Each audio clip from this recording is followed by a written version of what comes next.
Olá, gente bonita, família amada de Deus.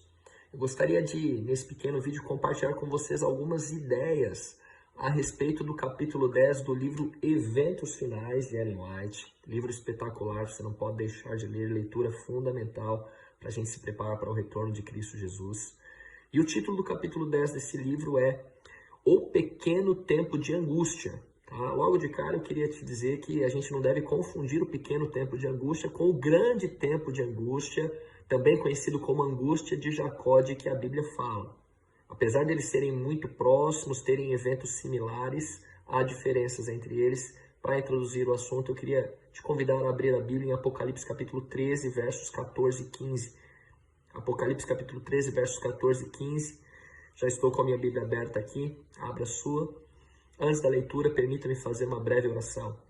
Querido Pai Celestial, peço sua direção para que possamos compreender a palavra profética a qual o Senhor deixou a cada um de nós para nos prepararmos para o retorno do Senhor Jesus Cristo. Que o Senhor nos dê o poder do Espírito Santo para vivermos o Evangelho como o Senhor deseja, em nome de Jesus. Amém. Amém. Apocalipse 13, versos 14 e 15. Dizem o seguinte: por causa dos sinais que lhe foi permitido realizar em nome da primeira besta, ela enganou os habitantes da terra. Ordenou-lhes que fizessem uma imagem em honra à besta que fora ferida pela espada e contudo revivera. E foi-lhe dado poder para dar fôlego à imagem da primeira besta, de modo que ela podia falar e fazer com que fossem mortos todos os que recusassem a adorar a imagem da besta. Queridos, a Bíblia está falando que antes da vinda de Cristo se levantará uma terrível perseguição contra o povo de Deus que guarda os mandamentos de Deus e tem a fé em Jesus. E o Apocalipse mostra que será imposta a marca da besta e haverá um decreto de morte para quem não aceitá-la. O texto é muito claro. Se porventura esse vídeo está chegando até você aí, você não sabe o que é a marca da besta, leia Apocalipse 7, de 1 a 4, e você vai descobrir que Deus também tem uma marca, Deus tem um selo. O diabo não cria nada, ele simplesmente distorce aquilo que Deus tem de bom. E leia em seguida Isaías 8, 16, e depois Ezequiel 20, verso 20, e aí você vai descobrir que o selo de Deus está relacionado à obediência aos 10 mandamentos de Êxodo 20. Incluindo o quarto mandamento que nos diz para guardarmos, santificarmos o dia de sábado. É verdade sim que nós somos salvos somente pela graça, ninguém é salvo por obras ou por guardar mandamento algum, isso tem que ficar muito claro. Mas é fato que todo aquele que é verdadeiramente salvo, que recebe o poder do Espírito Santo, passa a viver de acordo com a lei de Deus, porque esse é o estilo de vida do cristão. Agora pensa comigo o seguinte: se o selo de Deus é viver de acordo com a sua lei, a marca da besta só pode ser o oposto disso. A marca da besta, queridos, será, portanto, um decreto mundial.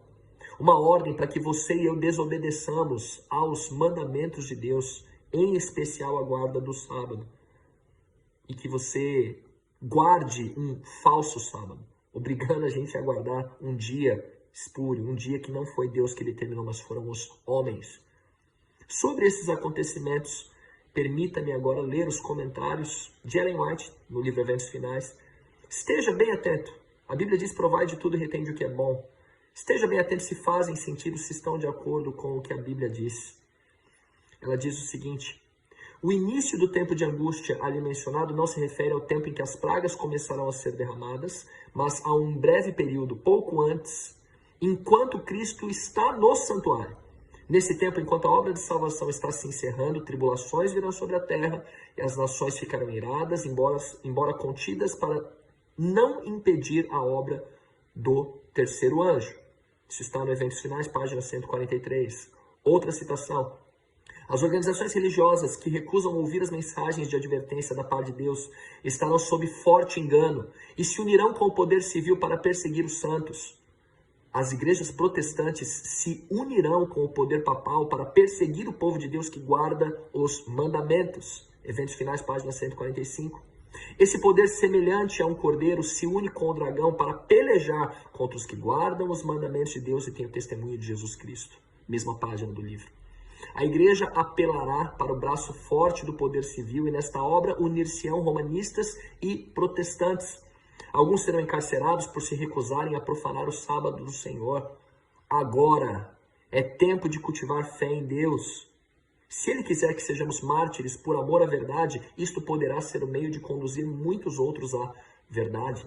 Muitos serão encarcerados, muitos fugirão das cidades e vilas para salvar a vida, e muitos serão mártires por amor a Cristo, colocando-se em defesa da verdade. A lei de Deus pela intervenção de Satanás irá ser invalidada. Em nossa terra, lembrando que Ellen White vivia nos Estados Unidos, nasceu, viveu nos Estados Unidos, viajou, é claro, mas era norte-americana. Ela diz então que nos Estados Unidos, nossa terra de alardeada liberdade, a liberdade religiosa terá seu fim. A luta será decidida no que toca ao assunto do sábado e agitará o mundo inteiro. Como os defensores da verdade se recusem a honrar o descanso dominical, alguns deles serão lançados na prisão, exilados, outros tratados como escravos. Para a sabedoria humana, tudo isto parece impossível agora. Mas ao ser retirado o Espírito de Deus dos homens, o qual tem o poder de reprimi-los, e ao ficarem eles sob o governo de Satanás, que odeia os preceitos divinos, hão de acontecer coisas estranhas. Quando o temor e o amor de Deus são removidos, o coração pode tornar-se muito cruel. Eventos finais, página 149. Deixo para sua avaliação, em oração, em conversa com Deus. Só para ficar claro, quais são as diferenças do pequeno tempo de angústia para o grande tempo de angústia de Jacó? Eu quero destacar aqui algumas coisas. Pequeno tempo de angústia, quando ele começa? Ele começa no momento em que sair o decreto que impõe a marca da besta, obrigando a guarda do domingo. A porta da graça ainda estará aberta, porque o povo de Deus irá pregar pelo poder do Espírito Santo o Evangelho eterno. As 3 mensagens angélicas chamando o povo, chamando a humanidade a receber o selo de Deus e a rejeitar a marca da besta. E o grande tempo de angústia, como que ele começa? Ele começa com o fechamento da porta da graça. No momento em que Cristo cessa a sua obra de intercessão no santuário celestial, e o Espírito Santo encerra aqui a obra de chamar corações ao arrependimento. No pequeno tempo de angústia, é importante saber, haverá perseguição, com a possibilidade de os filhos de Deus serem presos, condenados e mortos como mártires. E no grande tempo de angústia, nenhum salvo será atingido por praga nenhuma, nem poderão ser mortos por causa da perseguição. Com a porta da graça já fechada, vão ficar apenas os 144 mil, que a gente sabe que é um número simbólico, mas serão aqueles que estarão salvos e vivos e que vão encontrar a Cristo Jesus em vida. Apesar da grande angústia por não saberem se estão salvos, vai se cumprir na vida destes o que está escrito no Salmo 91, verso 7, 1000 cairão ao teu lado, 10.000 à tua direita, e tu não serás atingido. Antes do fechamento da porta da graça, então, portanto, no pequeno tempo de angústia, haverá mártires. Após o fechamento da porta da graça, nenhum salvo mais será morto. No pequeno tempo de angústia, então, ainda vão poder acontecer conversões. Porque o sangue dos mártires, como foi lá atrás, no período da igreja primitiva, o sangue dos mártires é como semente. E muitos aceitarão a Cristo dentro desse período de grande perseguição. Já no grande tempo de angústia, a porta da graça estará fechada. Então não acontecerão mais conversões. A humanidade estará dividida em apenas 2 grupos. Aqueles que aceitaram a obra de Cristo e a ação do Espírito Santo. E do outro lado, aqueles que endureceram seu coração e rejeitaram definitivamente a obra do Espírito Santo em sua vida. Portanto, amigos, eu encerro fazendo um apelo para cada um de nós. Hoje ainda existe graça. Buscai ao Senhor enquanto se pode achar. Se hoje ouvirdes a sua voz, não endureçais o vosso coração.